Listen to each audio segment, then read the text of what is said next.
자, 이런 분들은 딱 특징이 있어요. 4학년에 올라가면요. 재수강이 없는 이상 시간이 널널해집니다. 자, 그리고 막 설날 때 친척집에 막 가거나 이렇게 하면 어디 취업할 거냐 막 이렇게 물어보죠. 이게 내가 안 가더라도 어머니께서 누구는 어디에 취업했다더라 이렇게 하면서 정보를 물어보십니다. 그러면 압박감이 느껴져요. 그래서 마음이 급해지는 거죠. 그래서 무지성으로 다가 토익 학원부터 끊기 시작합니다. 뭐 700반, 800반 이렇게요. 그리고 자격증도 따야 되겠다고 생각을 하니까 주변에서 따는 자격증들을 막 따기 시작합니다. 본인이 어떤 상황이고 목표 기업이 무엇이고 목표 기업 뭐 이런 거 없어요. 뭐 이공계는 기사 자격증을 따실 거고요. 상경계는 커말, 회계, 재무 이런 거 우리 친구들이 따는 거 무지성으로 뭐 순서 상관없이 그냥 따기 시작하는 겁니다. 문제는 또 귀가 얇아요. 그래서 뭐 누가 어떤 문제집 샀다더라, 어떤 인강이 좋다더라 막 이렇게 하면 막 사, 막 끊어요. 그러다 보면 집에 토익책 한 권, 자격증 책 몇 권, 인강 몇 개. 근데 이것저것 하다 보니까 토익은 오르지도 않고 자격증은 떨어지고 일단 첫 스펙 쌓는 것부터 꼬이기 시작합니다. 이 다음 코스는 뭐예요? 자격증을 몇 개 따고 토익을 한 700, 800 해두면 취업이 될 줄 알았어요. 그런데 이력서 화면을 딱 켜보면은 절망이 옵니다. 이력서를 딱 켜보면 이때 처음 켜보는 거죠. 켜보면은 토익을 넣고 자격증을 넣고 내가 가진 거 다 넣었는데 빈칸이 너무 많은 거예요. 그래서 이제 생각이 드는 거죠. 와, 이거 가지고 안 되겠는데. 공모전도 해야 되고 대외 활동도 해야 되겠고 인턴도 해야 되겠고 뭐 토익 말고 오픽 같은 것도 해야 되는 것 같고 엄청나게 막 혼란이 오기 시작해요. 그러면 이제 뭐 인터넷 커뮤니티나 선배들한테 이제 어떻게 취업했는지 물어보기 시작합니다. 근데 여기서 질문이 또 기가 막히게 틀립니다. 삼성 가려면 어떻게 가요? 현대 가려면 어떻게 가요? 형, 이번에 중견 기업 갔다는데 뭐뭐 준비했어요? 막 이렇게 물어봐요. 그런데 물어보면 또 대답이 다 다릅니다. 누구는 아르바이트 하라고 그러고요. 누구는 체험형 인턴을 해야 된다고 그러고 누구는 그냥 닥치고 필기 준비나 해라. 뭐 이렇게 얘기를 하는 거죠. 자, 그래서 이것저것 다 하면 되는구나 하고 그 사람들의 말을 듣고 막 미련하게 하나씩 하나씩 합니다. 그렇게 준비하다 보면 2년이 지나가고 다들 그렇게 백수가 되는 거죠. 자, 뭐부터 잘못되었을까요? 왜 나는 2년이나 준비했는데 아직도 백수인 걸까요? 간단해요. 취업 준비 시작부터 틀린 거예요. 뭐 3학년 때부터 준비해라, 2학년 때부터 준비해라 이런 소리 안 할 겁니다. 이미 나는 4학년인데 그 시절로 돌아갈 수는 없지 않습니까? 어떻게 합니까? 자, 잘 들어보십시오. 일단 시작은 직무와 산업의 선택입니다. 기업 선택이 아니에요. 내가 삼성 갈 거야, 한전 갈 거야, 코리아 갈 거야 이렇게 얘기하잖아요. 자, 근데 만약에 여러분들이 그런 기업을 목표로 하셨는데 채용을 안 하면요. 채용할 때까지 기다리실 건가요? 채용을 한다 하더라도 너무너무 경쟁률이 심하면요. 그래서 거기 떨어지면요? 1년 재수하실 겁니까? 아니잖아요.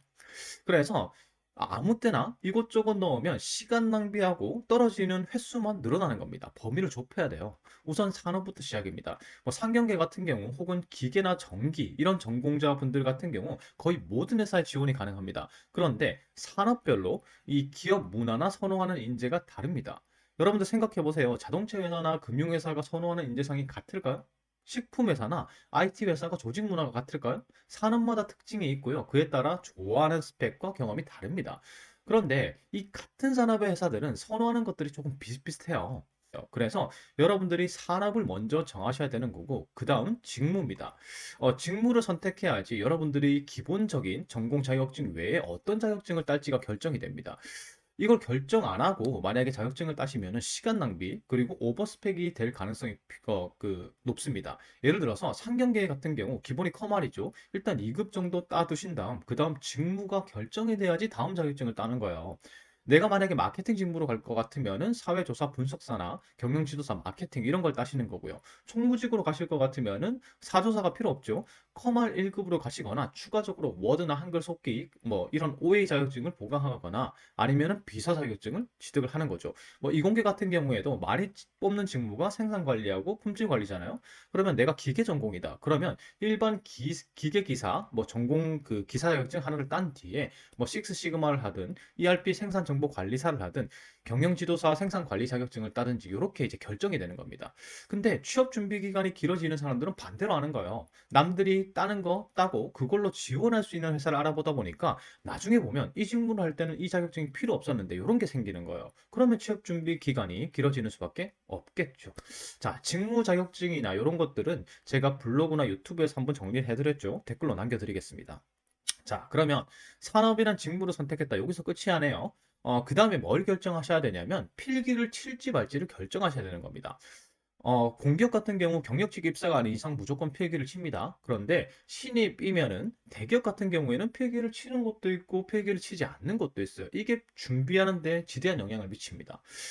철강 쪽 같은 경우에는 중견기업들도 필기를 치는 곳이 많아요. 이걸 왜 결정을 해야 되냐면 상대적으로 필기 전형이 있는 경우 최저 합격 스펙이 조금 떨어집니다. 필기가 있는 경우 어차피 필기에서 떨어뜨리면 되니까 서류 합격을 많이 시키는 거죠.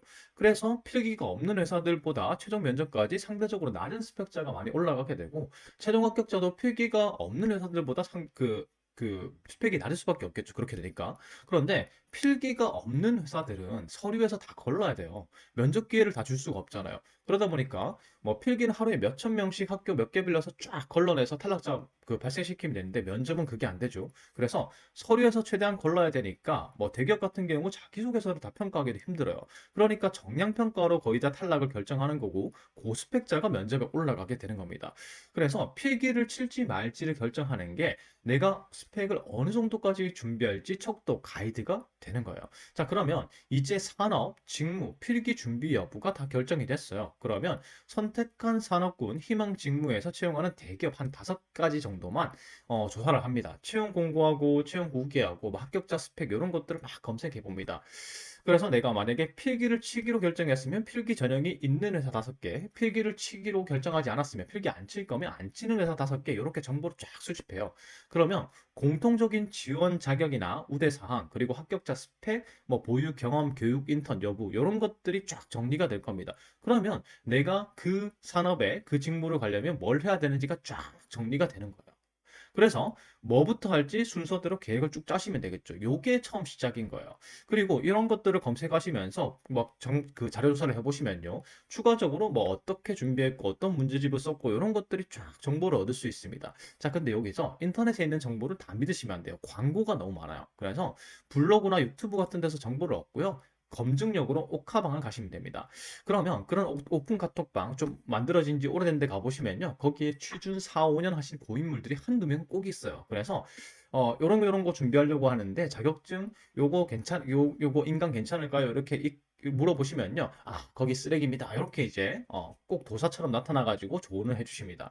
이 자격증을 먼저 따는 게 좋을까요? 이 자격증을 먼저 따는 게 좋을까요? 이런 것들도 그 도사분들이 다 대답을 해주세요. 자, 그래서 요런 식으로 이제 정보를 다 걷는 거죠. 자, 기본적인 준비 순서는 여러분들이 먼저 기본 자격증을 따십니다. 상경계 같은 경우에는 커말 2급, 그 다음에 직무 자격증 한두 개 정도 이렇게 따시고요. 그 다음에 토익을 하시는 거예요. 그 다음에 이공 분야 같은 경우에도 기사 자격증 하나를 따시고 그 다음에 어학 점수 한 750에서 800 정도 맞추십니다.